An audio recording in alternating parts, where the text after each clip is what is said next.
Thanks for the introduction. My name is Adrian Dabrowski. I'm a PhD student at the Technical University in Vienna and a researcher at SBA Research in Vienna. So for this talk, I'm gonna simplify, like take file format, data formats, protocols, treat them all as a language. They are describing the data, and the file is a transmission, is a data stream, is one or more packets.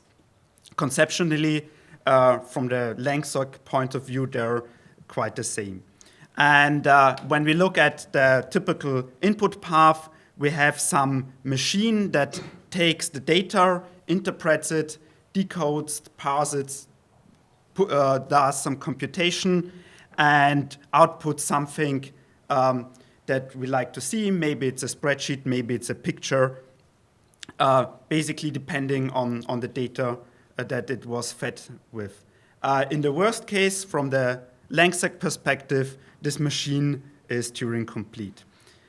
This is all just a part of the picture. Then usually these machines are nested, concatenated, or stacked in some way. For example, you could have like a very simple machine that is a synchronizer in front that detects where the data starts, and then you have some error correction or decompression, and then the final machine that reads your data and does something. There are different possibilities why we nest or layer data and these machines. And in some cases, we have another simple machine in front of it that is a dissector, which classifies the data format and usually returns one path or one option how to read these data. This is very common since usually we'd like to have, the nice thing about standards is that there are so many to choose from. So we have like the picture program has to be able to read multiple picture formats. And so we typically end up with an even more complex machine or array of machines. So let's talk about the dissector a little bit more. We can play tricks with the dissector by building binary polyglots. There is this tremendous work from Ange Albertini that uses different file formats like PDF, zip, and JPEG and stuff them so together that they're actually valid for all three file formats. And you can open it with different programs and it shows you different content. This has already security implications. The famous ambiguity is insecurity paradigm. Imagine an antivirus firewall that does not know how to treat this file, and it might treat this file as one type, scan for malicious content, but the user that opens the file treats it as another file. So let's picture this a little bit. We have our piece of data, and we carefully interleave these different file formats together, maybe even reusing some of the bytes for both, and some bytes are only for one or the other file format. The other thing I mentioned briefly before, one of these machines could be an error correcting machine. So an error correcting machine is something that is heavily used, for example, in data transmission or in storage.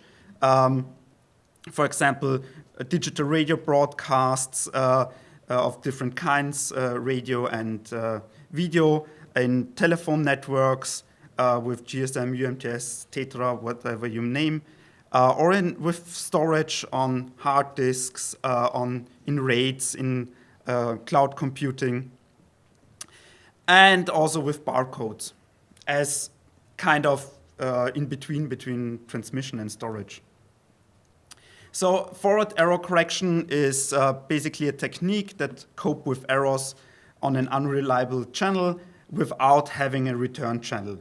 And it uses some kind of redundant encoding. There are different types of these error correction techniques, very simple like parity and Hamming codes, or complex one with like Reed-Salomon or turbo codes.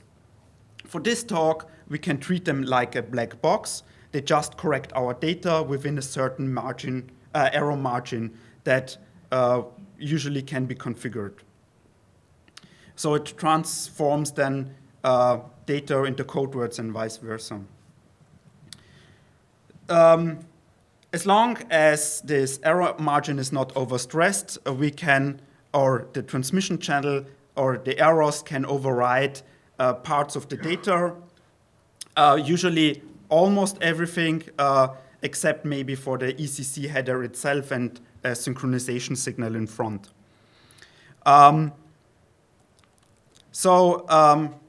Basically, we can now stick both things together and include foreign or alien data into this data packet or file or transmission, because the error correction will transparently, for the one data stream, will transparently abstract the foreign data away. On the other hand, the foreign data is still in this packet. The difference to, let's say, the packet-in-packet attack from Travis Goodspeed et al. Is that in this case, we do not modify the user data. The user data after the error correction remains the same. We just included another packet inside of it, and both packets are actually correct. It's also not like a hidden data channel, because we can actually put in very valid data in there that is then correctly picked up by some decoder, by some standard compliant decoder. Sometimes we also include, these packets include a kind of byte sequence header or magic value or a marker or a synchronization pattern, and even that one we can include inside of this alien data. So these, as I told before, this is used in several transmission techniques like radio and storage or in storage. And it's also used in barcodes. So we put up a simple example based on barcodes. So you can So you can take one barcode and embed another barcode into it, and both are actually standard compliant, and it's based on the implementation of the reader which one it will decode. So the nice thing about barcodes, again, is there are so many to choose from. We can stuff different barcode types into another, or we can stuff the same barcode type into it. This is just a quick overview about different 2D barcode types. We focused in our experiments on the barcodes with square pixels. So we picked up QR, data matrix, and Aztec codes and tested it with 13 decoders. The most popular multi-standard barcode readers for iPhone and Android, and a professional symbol barcode reader that is used like in point-of-sale installations. So just a quick few examples. Like in this one, we stuffed an Aztec code into a bigger QR code, and you can see some decode the inner barcode, some decode the outer barcode. Sometimes it's indifferent and they decode one or another based on pure chance. We did this with data matrix as well.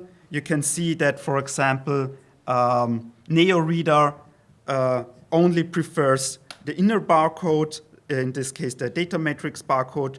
Other ones are either decoding the inner or the outer one. with this example of QR in QR. We can see that, for example, the symbol reader strongly prefers the inner one, while most other readers decode the outer one, or sometimes decode none, but it's highly implementation specific. And the implementation basically is as follows. We have one very computational lightweight machine that tries to find synchronization markers in the picture and determine which kind of barcode the user is scanning. And then we have a computational, more complex code that then decodes the data. And once chosen a path, then the decoder runs down and just returns one of these codes. So, yeah, and while the standard for a particular barcode, while they exist, there is no standard in a sequence how to dissect different barcodes. So is it just harmless fun, or are there some practical implications of it? With QR codes, we know there have been several vulnerabilities, like these USSD codes that can wipe your phone into and make a factory reset. They can generate premium rate SMS messages, or they can trigger exploits in the web browser. With the knowledge that some readers and some phones or some decoders prefer one code or another, I can actually distinguish between different platforms and readers and then tailor exploits for specific users. Or maybe do just probabilistic exploits, like divert a small number of users to transfer money to a different location, since QR codes are also used like by PayPal and Bitcoin. So for the barcode domain, we can think of different countermeasures, like a string and decoding order, or presenting the user with different options as soon as the reader software finds more than one code. But this would include that the reading software actually tries to decode all possible codes, regardless which one it found first. However, for the generic case, when we go back to the more generic transmission example from before, it's kind of hard to spot multiple synchronization markers in an asynchronous data channel and verify that they're belonging to non-overlapping data packets. And this might also include decoding and verifying all possible interpretations of the received data. So application specific, the decoder could either drop the data, or it can escalate it up towards the user and let the user choose. You could probably think also of other heuristics, like choosing the data stream that has the highest data density, but in either way, it's a kind of guessing, and ambiguity is insecurity. So to wrap things up, the main conceptual problem with countermeasures in this area is that ECCs, or error-correcting codes, are designed to transparently hide any modifications from the processing layers above. And as the host data as well as the parasitic data are actually valid and conform to specifications. So having in some application domains, a stringent language description that includes rules for dissecting multiple languages or standard might be a solution, but this will not work in the general case. So this was my talk, and I'm happy to take questions. Let's thank our speaker. Questions? Yes, Jacob. Would you say this is somewhat analogous to the row hammer bug, where you have closer to the phi level a ambiguity that's that's propagating through and actually creating an application layer vulnerability? You can definitely see it this way, yeah. Thank you.